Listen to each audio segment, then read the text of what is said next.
4 years ago, I was a sad virgin who did not know how to build a DS Lite.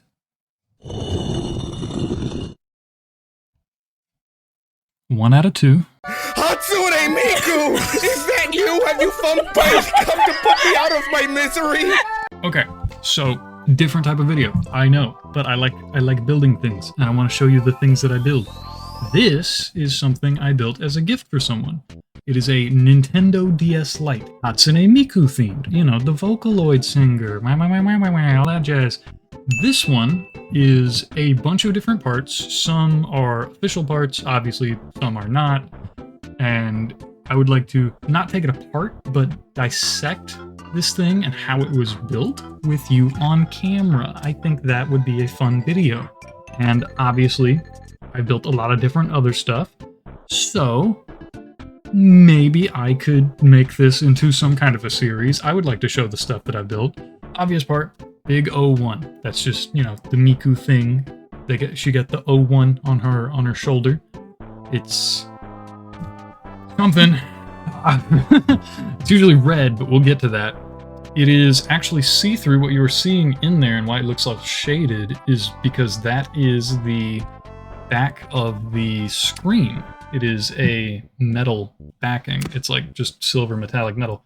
And it is a clear blue, as you can see from here, shell. The Extreme Rate site says it's emerald green. Apparently emerald green is just bullshit, because that could either mean super dark green, or it could mean fucking blue.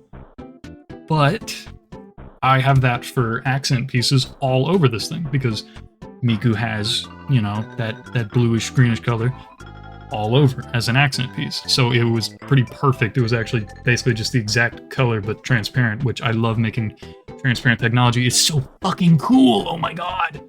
Even the blue rubber nibs on it, shoulder buttons, both of them feel great. They're clicky, they're nice. The battery cover, which is really cool to me being transparent, which this camera sucks shit. Oh, no. You're not going to be able to read nothing on the battery, on the actual battery. But you can kind of make out Nintendo logo right there. The official Nintendo DS back, it was part of I believe a mint condition DS that I bought. Not mint, it wasn't in packaging, but like hardly used, like very, very clean. Maybe it was like refurbished by the gods or something, I don't fucking know. Either way, took it apart, stole the back shell for that. The top plate, as you've seen, was an Extreme Rate piece, so were all the buttons, even the stylus, and something I think is cool, you can kind of see it in the light. The stylus holder on the inside, that's actually not a part of the back shell. That is something you can change throughout DS's. And I made it the same as the stylus, which is very cool to me. The slot cover for slot 2, you know, that port cover, they actually have a fake PCB inside of there. Well, it's a real PCB, it's just, it doesn't do anything. It's not hooked up to anything. That's in there, you can see it. It's very nice. It's very, very clean, very cool. The barcode, I believe, is a real official barcode. They could just have thrown a fake one on there, and it would just look nice, I guess, if the old one was scraped up. The back of this DS isn't scraped up at all. It's just, it was really nice. It was really nice. How I did this part was silver spray paint, which, controversial, be that as it may, but I did clear coat it, and you can kind of see, maybe in the light, maybe you can't, there's like a little bit of runny lines right here, kind of, and then on the edge a little bit there, it's a little rounded. It's fine. There were so many versions of this that I do not care. I'm not making it any better than this. Hold on, let me go grab them for you. Who are you? There were quite a few attempts. They weren't horrible. They weren't great. This one was the first one that I had made, very similar to the final one. However, this one was an actual test piece. I didn't expect this to be the finished one, and it was made with a pink Extreme Rate shell. And the pink is like I believe it's a cherry pink is what they call it. It is like super, like ultra transparent. It's really light, so even in person, it just looks normal transparent right here, normal clear. I messed up the clear coating. I did clear coat over when it had the tape still on the numbers. I'd forgotten to take those off so I could seal the whole thing properly. It got a little scraped up, it just wasn't great. The edges aren't great. I also didn't leave this part like how I left this part, which I really wanted to do. Just didn't turn out that good. Just not great, whatever. Test piece, you know, throw away, who cares? But, you know, sentimental. This one was from that same DS that this back came off of, I believe, because it was a, I believe Nintendo called it Crimson Red. I don't know. It was the red one, and it had this nice black line on it that I taped off, you know, taped off the 01, kept it red because it's red on Miku, you know, sprayed, silver, clear coated. I took the numbers off, saw a defect, and was like, huh, I should spray. But I can't put the numbers back on because I was using sticker labels, I wasn't using tape. And cutting this exact shape out, which I'd freehanded originally, you can kind of tell a little misshapen, that wouldn't have worked out so well. So you can kind of tell in the light, yeah, that like rectangular area, I cut a square piece of tape, just covered that entire area, sprayed then, after doing like some shapes and stuff, trying to make it look nice, you know, whatever. It was awful. And the only reason that I wanted this one to turn out good was because I liked the black line on it, which has that matte finish that Nintendo stuff has, and it had the DS logo on it, which Extreme Late shells do not. They don't have that. Neither of them do. Didn't turn out that well. This is what the inside looks like, but you wouldn't have been able to see it on this one anyway, so it doesn't really matter. Didn't turn out good. I still have them though, in case I need to like throw them onto a junk DS. Turned out okay. It isn't bad. It is just alright. Turned out perfect enough for me to not need to do another one. That is how good it is. So when we open it up, you will see, boom. Oh, you'll see the camera. That's you. That's you up there. Look at you. The inner border is like that light blue one, right? Same with the other one at the top.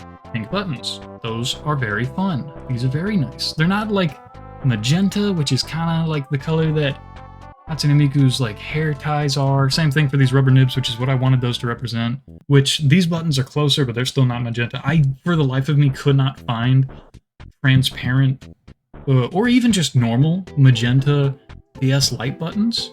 I could find DSi ones because there was a magenta DSi. It was like a hot pinkish kind of color. But those are not compatible with the DS Lite, as I discovered. Fun fact, actually, in the original design, was going to have these be red.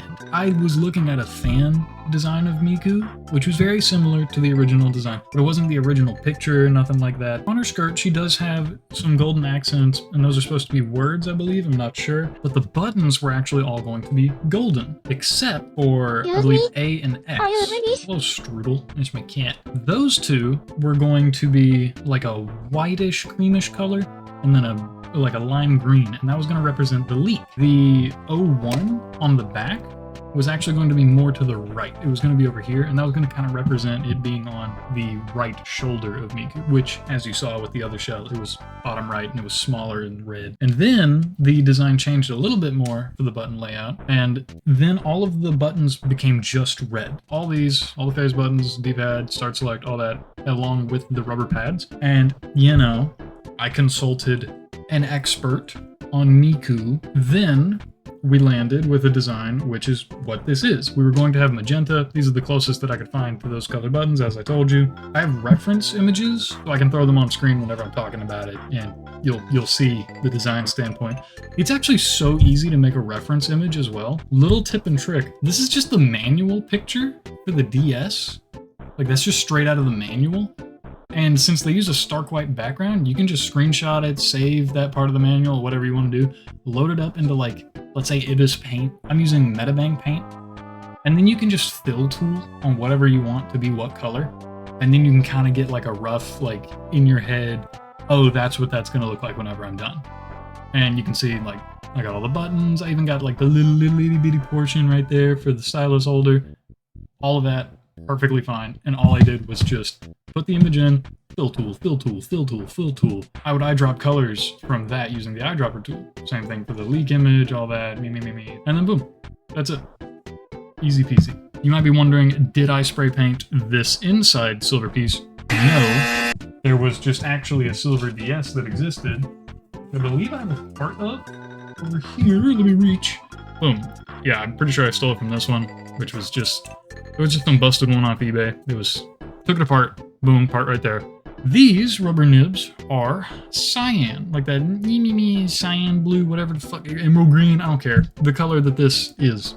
You might be wondering, why is that one yellowy golden? Well, on Miku's like vest shirt thing, he has a Honestly, I don't know what the fuck it is. It is a line of gold, if I remember correctly. It is just that. Maybe it's a pin, a badge. I don't. Just a cool design, maybe. Who knows? Honestly, she's rocking it, and I'm rocking with that. The start and select are also just the blue color. If you look in here in the transparent area, you can see the tape that holds the speaker wires across that side. You can see the microphone, and you can see the ribbon cable, which actually goes through here. Keep my finger on it. Down into here, which connects to the bottom motherboard. The ribbon cable wraps around them and sort of creates a tube for them. It goes through the ribbon cable, through this hinge, and the ribbon cable also goes through the hinge, which is pretty nice. You're getting a nice reflection of my Minecraft painting, by the way, which is very cool to me. If I turn this on, is it just going to blind the camera? Yes. Welcome to the void. I swear it says Nintendo DS on it. Oh, it's focusing? There we go. And this camera's shit. You're not going to be able to tell. There's Miku up there. That's the name. I did not put in Miku's birthday. I don't know Miku's birthday. Crucify me. That's kind of all you can do at this point. Whoop, boom. Turned off. Yoink. I don't have a Miku game to put in here. I mean, I do have a game. Okay. Boom. Found it. Yoink. Welcome to the fucking void again. My game registers as SpongeBob Atlantis SquarePantis, which is fun. It's literally just a flashcard. That's all it is. We got DS Doom. That is Doom. That's Doom right there. Controls like a boat sailing the 7 seas. Oh, hand. I don't play Doom. Very fun. Let me see if I can... Yoink. Oh, this one doesn't do it. We're sacrificing Henry Hatsworth. Boom. Crazy. Well, it's in the floor somewhere. Yeah, you can eject them. I don't think that's good for the cartridge ports. We're not going to do that anymore. And now I gotta find Henry Hatsworth. Oh, found it. We're good. Okay. Henry Hatsworth. It's alive. Go back next to Club Penguin. Boom. Boom. Miku DS. Ta-da!